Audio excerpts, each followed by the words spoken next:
Héroes del amor, gigantes de la fe, hombres y mujeres siempre actuales que iluminaron al mundo con la caridad de Cristo, modelos de vida, testigos, peregrinos de la historia humana que señalan el camino y cuestionan nuestra existencia.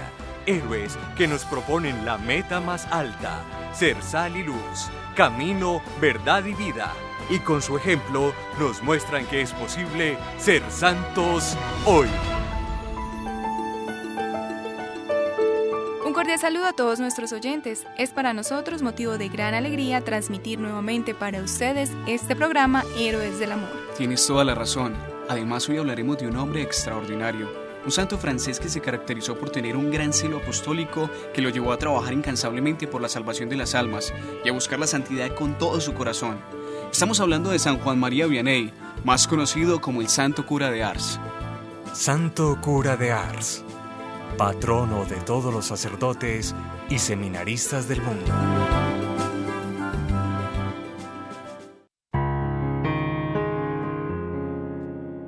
El 8 de mayo de 1786, en un pequeño pueblo francés llamado Dordilly, la señora María Velouse concibe a su cuarto hijo.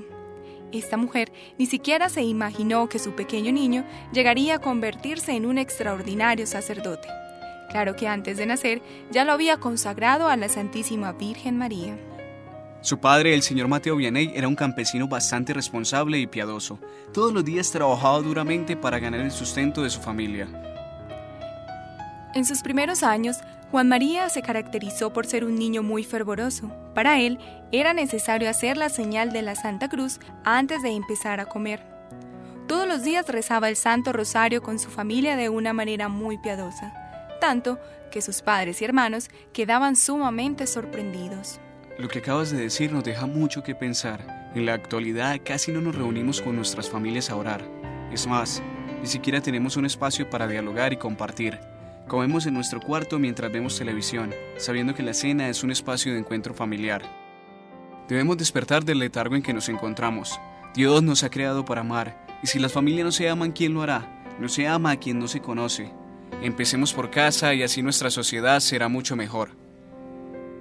Cuando apenas contaba con 4 años de nacido, le pedía a su mamá que lo llevara todos los días a la Santa Misa.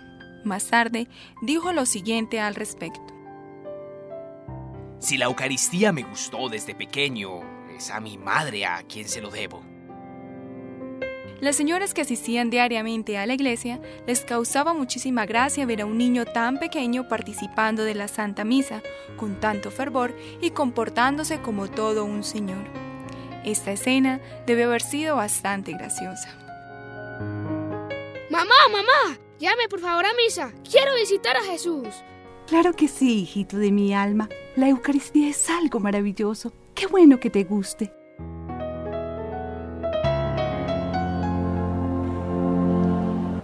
Den Supergau der technisierten Welt.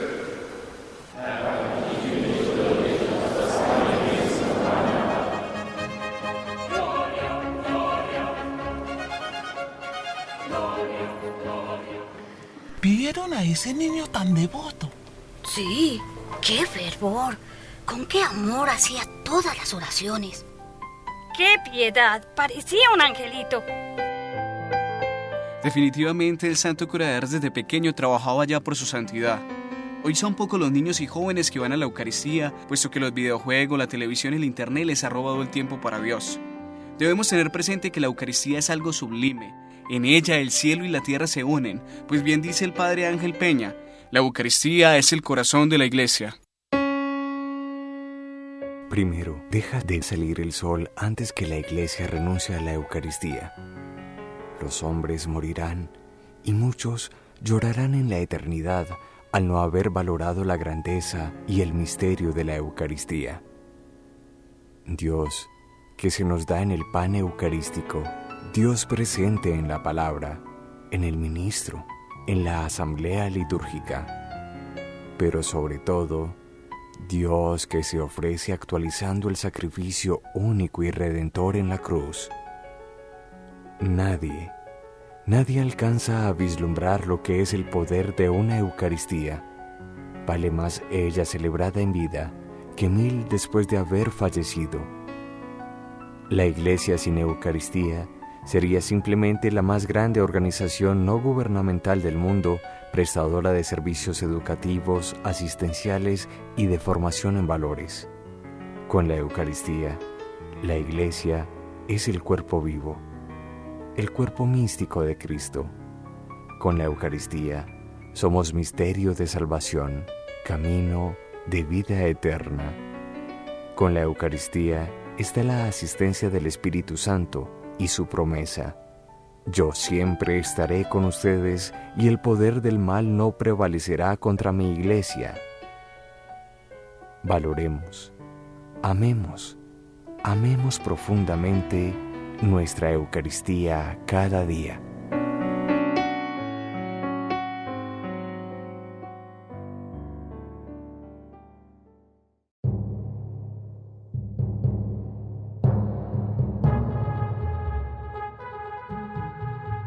En 1789 estalló la Revolución Francesa, fenómeno que trajo consigo grandes dificultades para los clérigos franceses.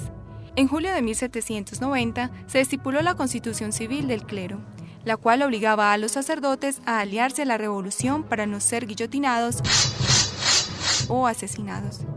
Fueron bastante los curas, religiosos y religiosas que perdieron la cabeza. Además, todo aquel que hospedara a un sacerdote que no hubiera guardado juramento sería inmediatamente castigado. Pero los sacerdotes fieles a la Iglesia encontraban siempre familias arriesgadas que los recibían y los escondían a pesar de todas las amenazas, pues para estas lo más importante era servir a Dios. También en esta época muchos templos fueron cerrados, los seminarios clausurados y los lugares de culto profanados. Fue precisamente bajo este contexto de violencia donde el niño Juanito, que contaba apenas con 7 años, se sintió llamado a consagrar su vida totalmente a Dios. Mamá, ¿por qué el padre Juan no celebra la misa en la iglesia? Hijo, es que él es un sacerdote fiel a la Iglesia y debe esconderse para evitar ser asesinado por las autoridades civiles.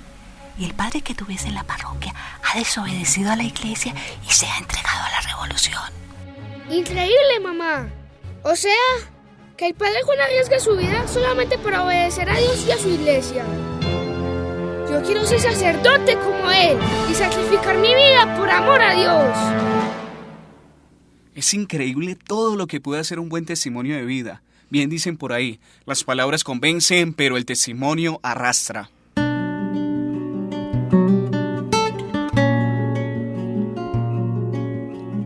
A los 9 años, Juan María Vianney ingresó a la escuela.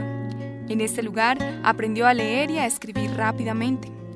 A partir de ese momento, su mayor pasatiempo consistía en leer la vida de los santos, y estas lecturas lo motivaron más y más a buscar la perfección. Ya quedaba claro para él que el hombre está llamado a alcanzar la santidad, el ideal más sublime que puede tener un hombre. Su primera comunión, a pesar de que tuvo que realizarla a escondidas debido a que la persecución a la iglesia no había finalizado, fue para él motivo de gran felicidad, pues ya podía decir como San Pablo: ya no soy yo quien vive, sino que es Cristo quien vive en mí. Ya no soy yo quien vive, tú eres quien vive en mí. Mi vida la he perdido, pues todo lo vivo en ti. No solo muchos sacerdotes en esta época fueron perseguidos y asesinados. La persecución fue tan grave que inclusive el mismo Papa Pío VI se encontraba encarcelado por orden de Napoleón Bonaparte. Fueron duros tiempos para el catolicismo, pero Dios, que siempre vela por el bienestar de su iglesia, se encargaría de traer nuevamente la paz.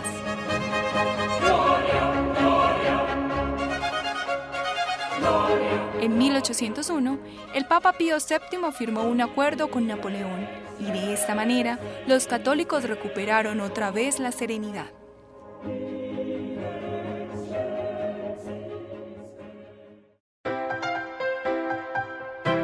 El joven Juanito se sintió muy feliz, pues ya podía encontrarse con Jesús sacramentado sin temor alguno. Todos los días, tanto en la mañana como en la noche, iba a rezar a su iglesia. En ese lugar era el ser más dichoso del mundo, pues podía estar ante la presencia del mismo Dios. lo que era para él algo totalmente sublime y maravilloso.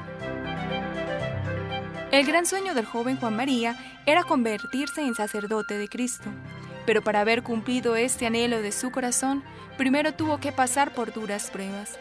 A los 17 años, le contó a sus padres la decisión que había tomado de ingresar al seminario. Su madre se sintió muy feliz, pues recordó que antes de que su hijo naciera, ya lo había consagrado completamente a la Santísima Virgen María. Su padre se opuso radicalmente, puesto que necesitaba que Juanito le ayudara con el duro trabajo del campo. 2 años más se resistió el señor Mateo a que su hijo ingresara en el seminario, pero el joven Vianney se mantuvo firme, confiando siempre en que el buen Dios le ayudaría a cumplir la misión a la que lo había llamado. Todos los días se arrodillaba ante la imagen de Nuestra Señora pidiéndole la gracia de ser sacerdote. Este era un hecho bastante conmovedor.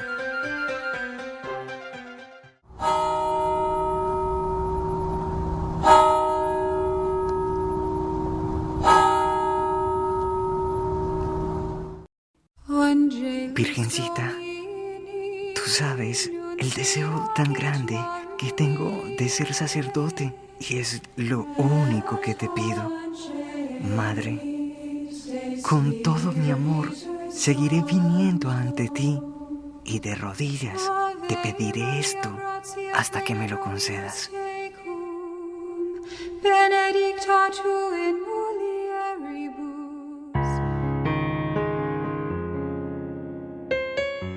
La esperanza renació nuevamente.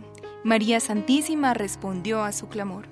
El padre Valley, cura párroco de la población vecina, abrió una casa de formación para nuevos aspirantes al sacerdocio.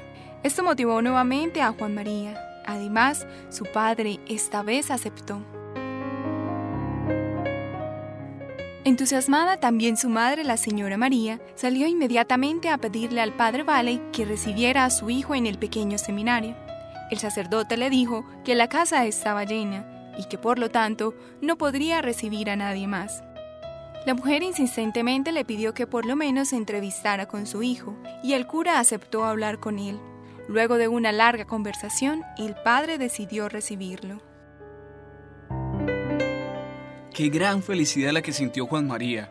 Por fin su sueño se empezaba a hacer realidad. Increíble lo que es la inmediatez de la intercesión de la Virgen María. Como en las bodas de Caná, María Santísima no tardó en responder. Ella siempre está dispuesta a escucharnos y a ayudarnos.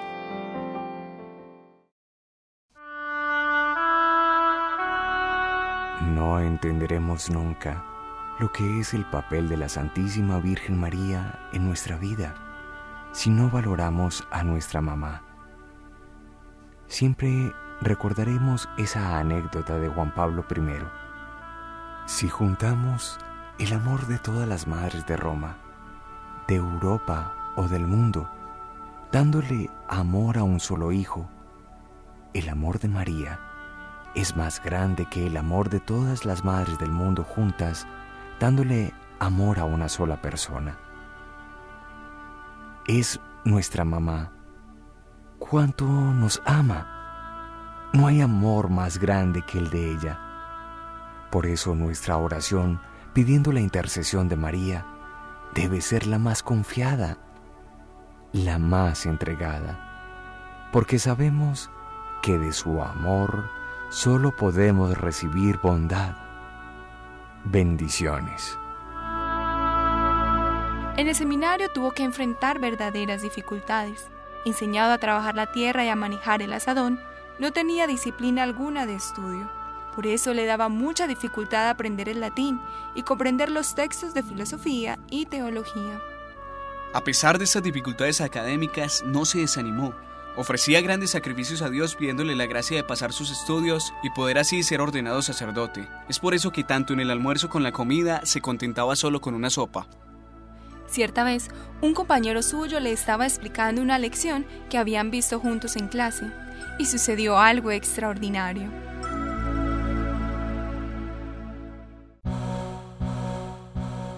Juan María, la expresión Mater Dei quiere decir Madre de Dios. Mater es el nominativo y Dei es el genitivo. Discúlpame, pero no logro entender. Ah, tú nunca entiendes. ¿Eres estúpido o qué? De rodillas te pido perdón por ser tan bruto. Haré mi mayor esfuerzo por entender.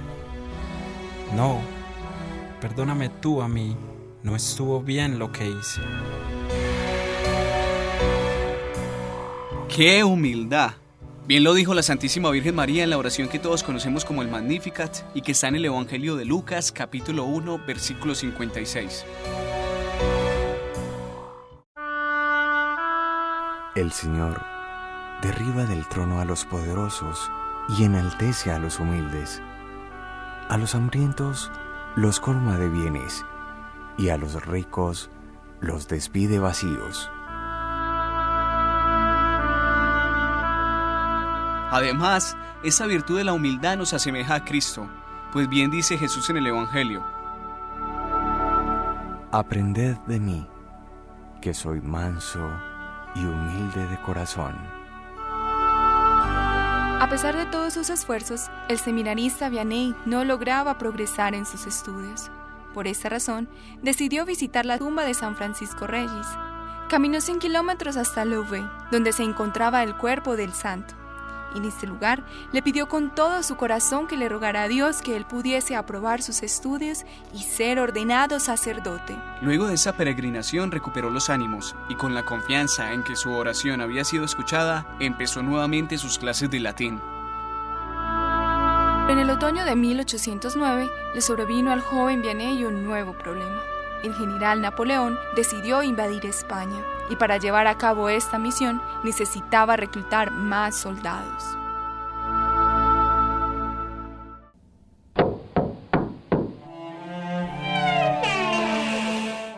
¿Esta es la casa del joven Juan María Vianney? Sí, aquí vive.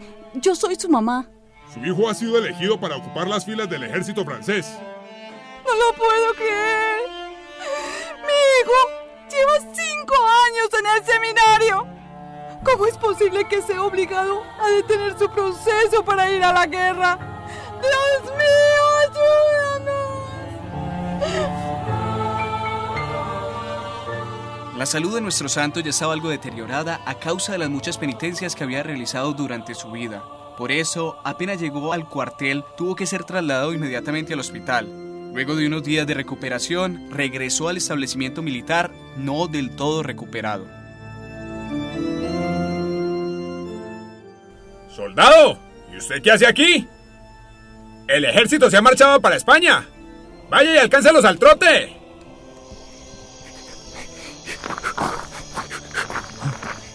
¿Qué esta fiebre no sea impedimento para alcanzar a los demás soldados?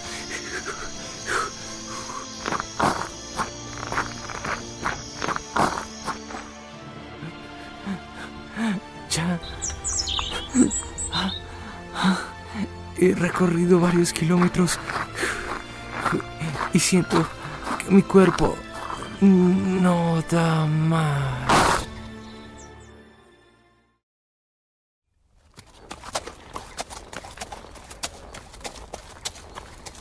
Pobre hombre, está inconsciente. Lo voy a ayudar.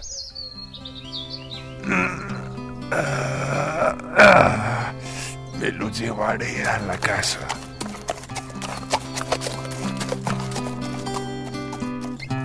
A la mañana siguiente, el soldado Vianney se asustó muchísimo, pues se enteró que como no había podido alcanzar al ejército, era un desertor, y los desertores son condenados a hacer trabajos forzosos, o peor aún, muchas veces se les castiga con la muerte. Juan María no tuvo más remedio que quedarse en casa del buen hombre. Bueno, pero esta situación solo duraría algunos meses. En el año de 1810, el emperador Napoleón concedió amnistía general a causa de su matrimonio con María Luisa, lo que permitía a Juan María Vianney regresar a su casa sin temor alguno. Pero este tampoco es el fin de sus problemas. El rector del seminario decidió expulsarlo debido a sus dificultades para estudiar. De esta manera, Juan María veía cómo se desvanecía su sueño de convertirse en sacerdote. Como última opción se presentó ante su amigo el padre Valley para que lo aconsejara, y él, que conocía muy bien el fuerte deseo que tenía el joven Vianney de ser sacerdote, decidió prepararlo él mismo para las pruebas. Luego de un tiempo de preparación, Juan María Vianney se presentó al examen y esto fue lo que sucedió.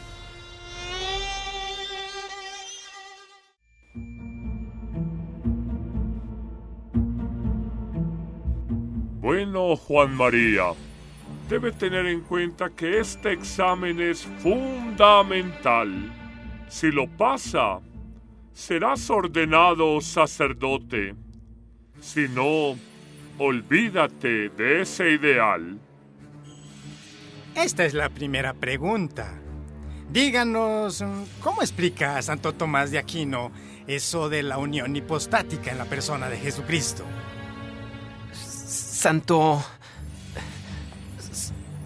Tomás dice... No me acuerdo. Está bien, Juan María. Ahora háblanos de cómo el Concilio de Éfeso habla y explica el término Theotokos.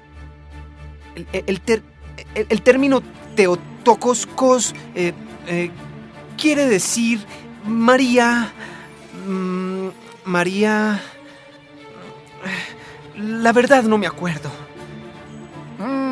Jovencito, lo sentimos. Usted no puede ser ordenado sacerdote. Parecía que toda su ilusión se venía abajo y que ya no había nada más que hacer. El padre Valley no se dio por vencido.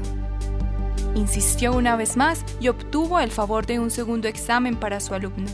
Esta vez, Juan María se abandonó en los brazos de la Madre de Dios y, mucho más tranquilo que la vez anterior, respondió con gran certeza a todas las preguntas que le hicieron. Además, el vicario general, al enterarse de la piedad del joven seminarista y que rezaba el rosario todos los días, decidió ordenarlo inmediatamente sacerdote. ¡Qué maravilloso es Dios! ¿Cómo sabe dar cosas buenas a sus hijos? Después de tantas dificultades y tantos obstáculos, Juan María Vianney era admitido entre los sacerdotes de Cristo. Es difícil describir lo que sintió nuestro santo. Solo podemos decir que en ese momento lo embriagó una profunda alegría. El sueño por el que tanto había luchado se hacía por fin realidad. El 13 de agosto de 1815, a los 29 años de edad, fue ordenado sacerdote de Cristo en la capilla del Santísimo Sacramento de la ciudad de Grenoble. A partir de ese momento, Juan María Vianney ya no se pertenecía.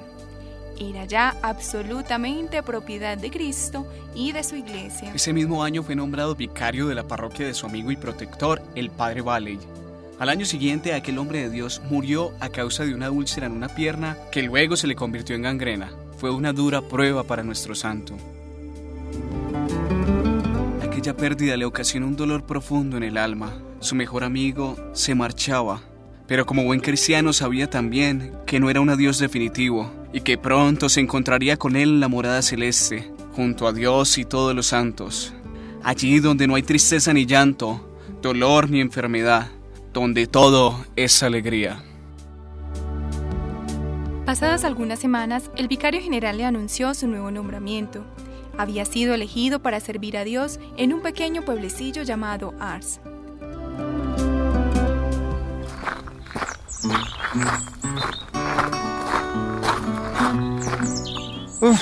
Bueno, ya he caminado varias horas y no consigo llegar a Ars.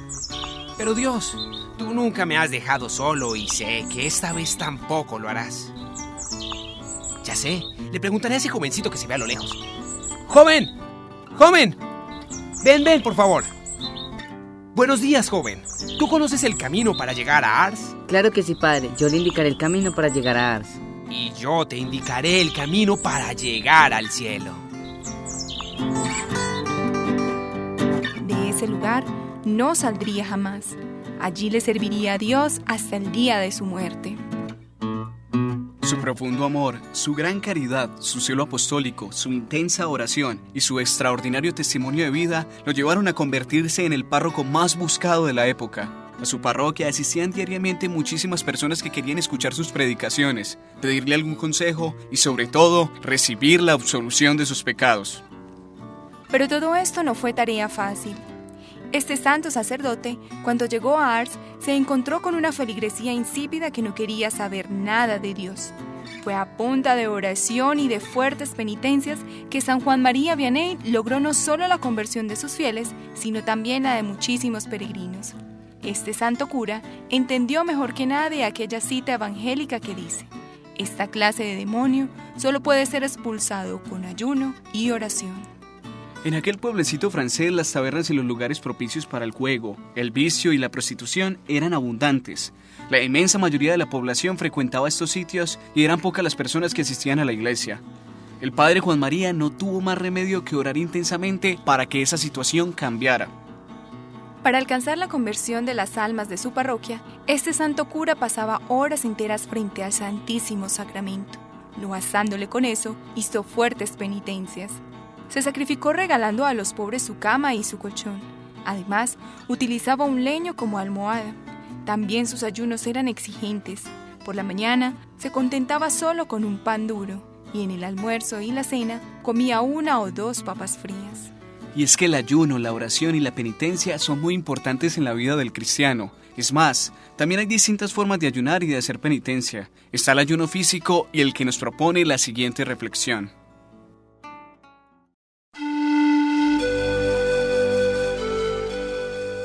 El ayuno que más le agrada a Dios es el del corazón.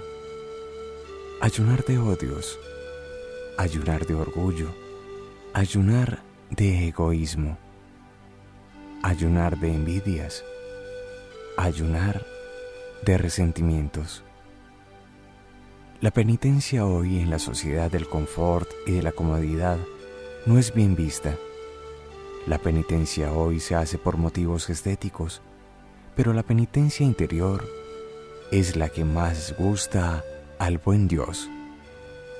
Sobrellevar con paciencia los defectos de los demás, amar a aquella persona que es difícil ser amada por su temperamento, perdonar a quien nos ha lastimado, convivir en la vida matrimonial y sabernos sobrellevar con paz y amor, a veces se convierte en una verdadera penitencia que agrada a Dios.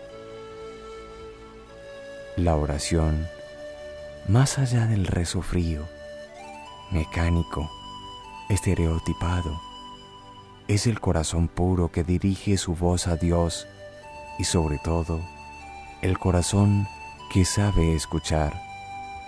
Y decimos, la oración es el corazón que escucha, porque solo un orante escucha con 2 sentidos, el oído y el corazón. Y Dios no se deja ganar en generosidad. Poco a poco se empezaron a ver los resultados. Aquel santo sacerdote empezó a recibir una cantidad de frutos luego de un duro trabajo apostólico. Decidió visitar cada casa de su parroquia, se interesó por el trabajo de los campesinos y para ganárselos como amigos les hablaba sobre las siembras y las cosechas. Visitaba a los enfermos y los alentaba, jugaba con los niños y luego los invitaba al catecismo. Poco a poco, las personas fueron acercándose a la iglesia. Fue tal el efecto que aquel caritativo cura tuvo que hacer colectas para ayudar a los dueños de las tabernas que se habían quebrado. Es increíble. Qué bueno es contemplar las maravillas de Dios. Por este hombre nadie daba un peso debido a que supuestamente carecía de la inteligencia necesaria para un buen desempeño ministerial. Lo que muchos no sabían era que tenía una cualidad extraordinaria. Era capaz de entregarlo todo sin guardarse nada para la salvación de las almas. Esa fue precisamente la clave del éxito de su ministerio pastoral. Sí, es más, cierta vez le preguntaron, ¿cuál es el secreto para ser feliz? Mi secreto para ser feliz es darlo todo sin guardarme nada. Recuérdalo, darlo todo sin guardarse nada.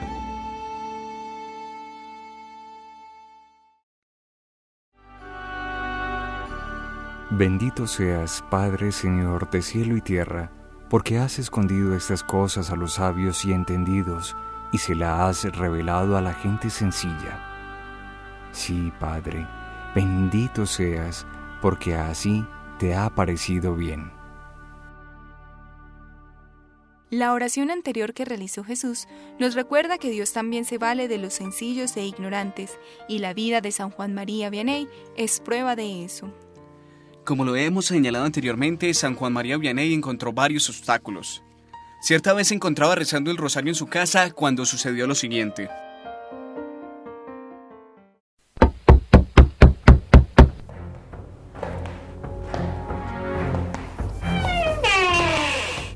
¡Maldita sea! Padrecito, lárguese de aquí. No necesitamos un cura amargado en este pueblo. Sí, váyase. Aquí nos gusta la buena vida. Se quiere hacer de este pueblo un convento y no se lo vamos a permitir. Un momento. Aquí estoy por orden del obispo. Sé que no valgo nada, pero no me iré mientras él no me lo ordene. Está bien. Ya verá, padrecito, lo que le va a suceder.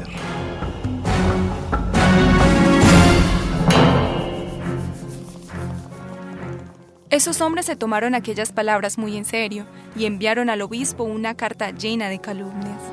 Al cabo de unos días, llegó el vicario general para hacer la investigación respectiva.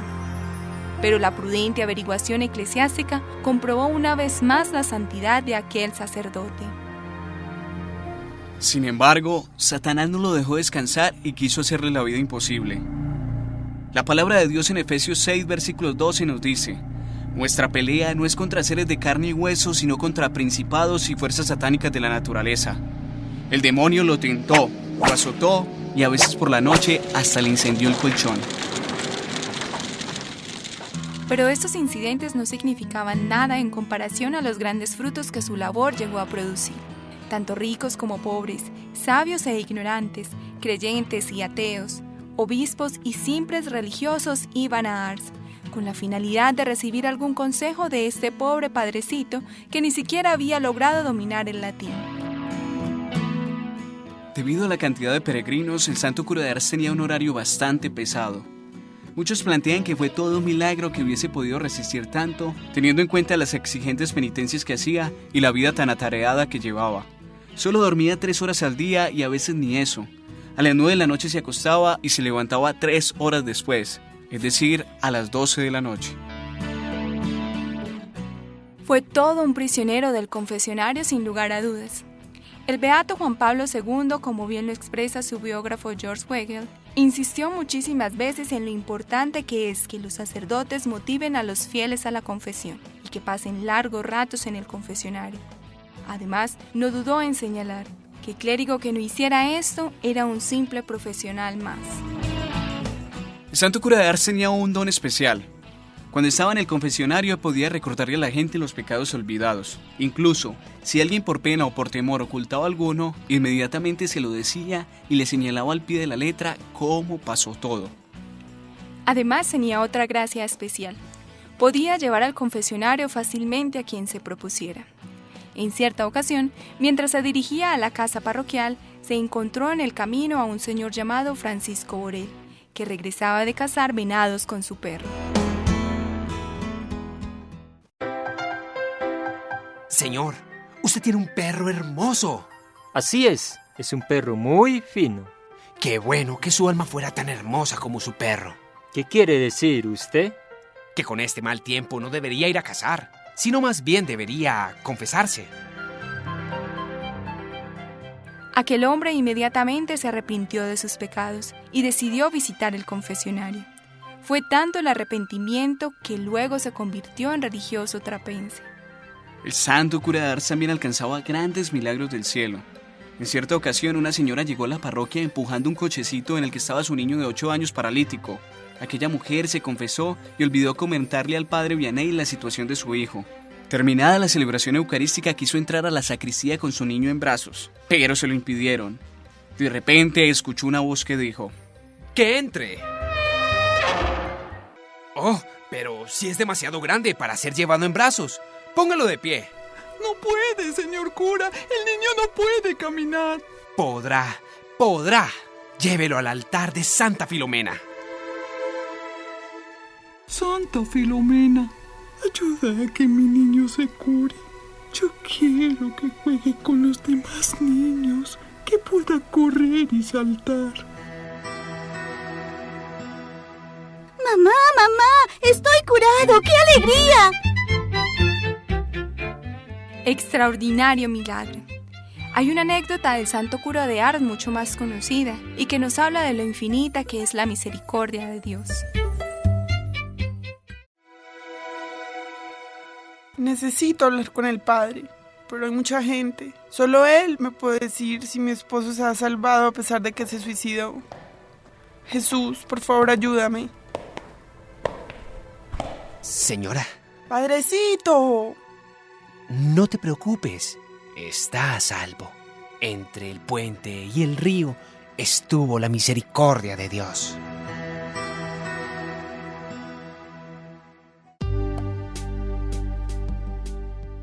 Impresionante. No debe quedar duda que la misericordia de Dios es infinita. Es más, el santo cura de Ars varias veces repetía: el buen Dios habrá perdonado a un pecador que se arrepiente más pronto que lo que demora una madre en retirar a su hijo del fuego. El 29 de julio de 1859 se sintió muy enfermo. A la 1 de la mañana ingresó al confesionario como siempre. Era tanto el malestar que se vio obligado a descansar un poco. A las 11 dio la catequesis como lo hacía de manera habitual, aunque ese día poco se le entendió. Sus lágrimas y sus continuas miradas a Jesús sacramentado lo decían todo. Al caer la noche pidió ayuda. Llamaron a un médico. San Juan María Vianney solicitó también al señor cura de Jassans. En esa noche se dejó cuidar como a un niño chiquito. Aceptó con tranquilidad que lo acostaran en una cama bien acolchonada. El jueves 4 de agosto murió tranquilamente. Una inmensa multitud de personas asistieron a su funeral. Fue canonizado por el Papa Pío XI el 31 de mayo de 1925. 3 años más tarde, este mismo Papa lo nombró patrono de todos los párrocos. El Papa Benedicto XVI lo llamó patrono de todos los sacerdotes y seminaristas del mundo el 19 de junio del 2009.